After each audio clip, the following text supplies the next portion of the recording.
One of the most common questions we get from people looking to relocate to Colorado from another state is about our property taxes and how exactly they work. And one thing people are most often surprised about is that Colorado's property taxes are some of the lowest in the country.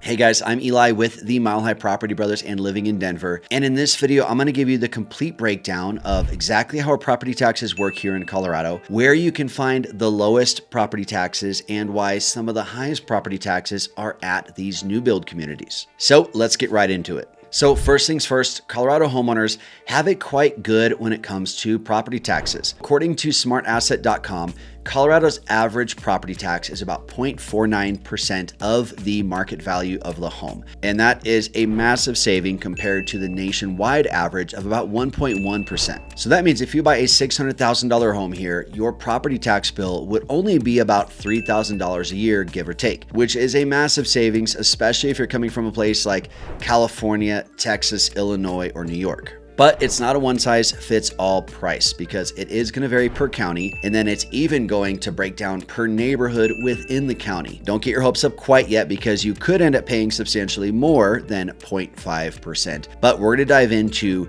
where you can pay the least and where you can expect to pay the most. And before we dive into that, let me go ahead and break down exactly how property taxes are figured so that you guys have a better understanding of exactly how these assessments and mill levies and things like that work. So let's break this down and simplify exactly how they find out what your property tax is going to be for your specific home. And really, it's broken down into a three-step process. So step number one, the county assessor is going to set a market value for your home. That is how much your home would sell in the current open market. From there, the county is going to take a percentage of that value, and I won't dive into how they come to that percentage because it's a overly complicated process that really isn't important for this video. But just know that the county is going to take a percentage of that market value of their home, and they're going to come up with the assessed value of your home, which will be a fraction of the market value. From there, they are going to apply what's called a mill levy. Now, a mill levy is going to be a culmination of all the additional local taxes that are going to be added on to the assessed value,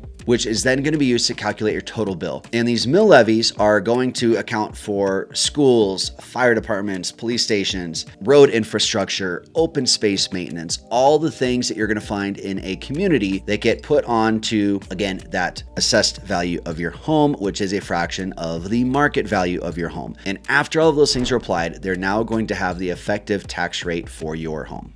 So let's go ahead and start off with the highest and one of the biggest counties here. That is going to be Jefferson County. They are at an effective tax rate of 0.66% of market value of your home. If we're looking at this map here, you're going to see that the red outline here is Jefferson County. So that is going to cover the south side of Broomfield down to the west side of Westminster. You've got Arvada, Wheat Ridge, Golden, Lakewood. Coming down here further, we've got West Side, Highlands Ranch, and Littleton down here. And then it just cuts off about Sterling Ranch and then goes way out here into Aspen Park, Evergreen, Genesee, Coal Creek, all the way out here to well into the foothills. So massive county. We're looking at about 0.66 of the effective tax rate of market value of your home. So again, if you're in the foothills, if you're up to that northwest area, anticipate about 0.66% of the market value of your home. Next up, we've got Adams County at about 0.6% of market value of your home. Now, Adams County is going to be directly north of Denver area here. It is going to go a little bit further up into Thornton and North Glen, out east into this Brighton area here. So basically, if you think North Denver to Northeast Denver, that is going to be Adams County, and you're at about 0.6%. Next up, we've got Denver. Denver is going to be the lowest and the most predictable at about 0.48% of market value of your home. And as expected, Denver is covering the heart of Denver. That's going to cover downtown. It's going to go a little bit west of I-25 here. Let's see, all the way out to Sheridan Boulevard. It's also going to cover some of our favorite areas that we have here up in the Highlands, Berkeley, Sunnyside. So just factor in the heart of Denver, even the South Denver area. You're at that 0.48% mark. And this is going to be the lowest property tax that you're going to find in all of the Denver metro area.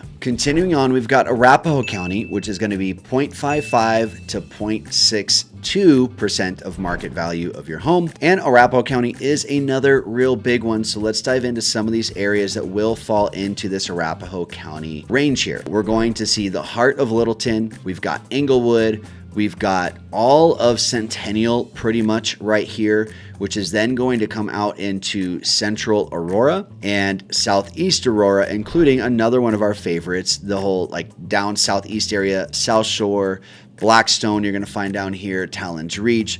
And a lot of these are new builds. So bookmark that because we're going to talk about new builds here in a moment.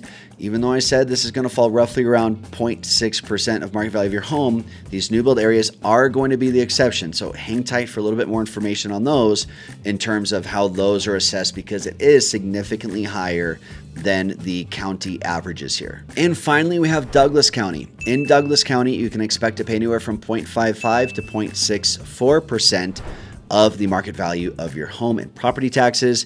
But again, there's a big asterisk by here, because what are you going to find in a lot of Douglas County? You're going to find a lot of new builds. An exception is going to be Highlands Ranch. You're not going to find a whole lot of new builds in Highlands Ranch. You're not going to find a whole lot of new builds in Parker, although you will find a lot. There are a lot of homes in these areas where you are going to find the lowest property taxes because they are older, more established homes and neighborhoods. So Castle Rock, you're going to have the most amount of new builds down here, and then some parts of Parker, some parts of Castle Pines, some parts of Lone Tree. Particularly with Douglas County and Arapahoe County, you're going to find the most new builds there. So we're going to dive into those in a moment to show you guys why you can expect to pay a lot more on your property taxes if you're in one of these new build areas. Okay, so I've teased it long enough. Let's go ahead and dive into exactly what happens when you're looking at new builds versus older homes and how that affects your property taxes. This is one of the places where people most oftentimes get tripped up. You might notice that a new build community in Douglas County is going to have usually about twice the amount of property taxes than you may have on an older home within that same community. Why is this? Well, it all comes down to that silly word that I used in the very beginning of this video, mill levies. Another word for that is metro district tax. So what you'll find with these metro districts that are within these new build neighborhoods, basically it's an additional mill levy tax that goes onto your effective tax rate that accommodates for all the new infrastructure that it takes to build out these new neighborhoods, because those are tax dollars, right? They need to recoup those tax dollars from your property tax as the new homeowner in these new build homes. So that's going to account for all the new roads, all the new water, all the new sewer, the new schools, the new fire departments, police stations, the new libraries and city buildings that they need to put in there. All of the lovely perks that come along with buying a new build, they need to get paid for somehow. And that comes out of your property taxes. So what I always tell people is that regardless of the county that you're purchasing in, if you are buying within a new build neighborhood, I would expect to pay anywhere from a full 1%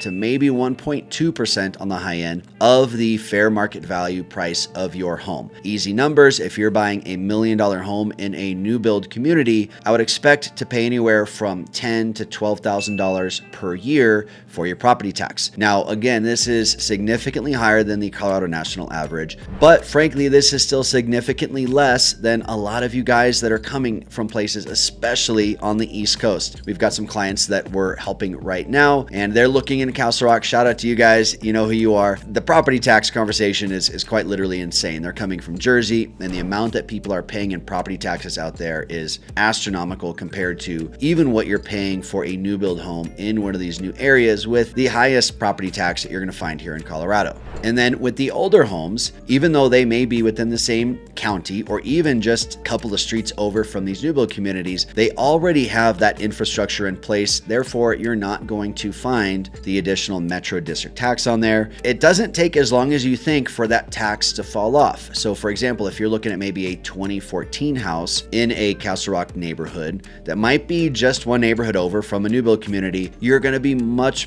closer to that 0.55 to 0.6% rate for your property tax. So if you're okay with a slightly older home and you're really focused on saving the most money on your property taxes every year, then that might be the best bet for you. One thing to note is that these metro district taxes in these communities often do have a period where it will fall off. For example, we've got some clients that we're helping purchase in the Montaigne community within Castle Rock right now. And that is a new build community. And we were talking with that salesperson at the new build community, and she was saying that there is a 5-year Metro District tax on those homes. And they've been building there for 2 years already. So there's only 3 more years of having that Metro District tax. And then that should be dropping off, and you're going to be much closer to that standardized effective tax rate within that county. What I always tell people is, hey, plan for paying that 1% forever. Again, it's supposed to fall off, but it's taxes. The government's taking your money. Should it fall off and maybe they reduce your taxes? Yes, and you do see that in the older, more established communities. However,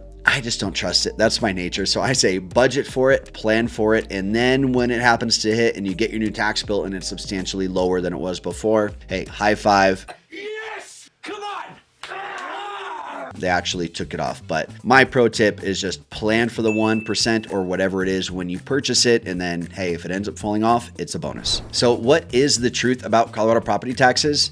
Well, it's a lot lower than you might think, which is a great offset to some of our higher prices that we see on our homes here. Because even if you're moving from somewhere on the East Coast where maybe you're paying higher for your home, oftentimes you're paying a third or a half of your property tax bill, which is a huge monthly savings and a big reason why a lot of people love it and are oftentimes surprised when they come here to Colorado and start actually doing a deep dive into the home pricing and getting their quotes. And all things considered, they're like, man, I've got a much more expensive home out here, but my payment is less than it was out there because of the property tax situation. But there is a substantial difference between older homes and newer homes and what you're paying. So we like setting the record straight on here so there are no surprises once you start diving into your home shopping experience and really crunching the numbers. Hopefully you guys found this video helpful. If you would like to do a further dive into where you can save the most money or where you're going to get the most bang for your buck when you're coming out here to Colorado, there is a phone number popping up on your screen below. Give us a phone call, text message, or email,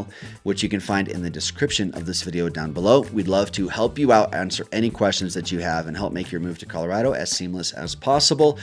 And with that being said, guys, we appreciate you watching, and we will see you next week.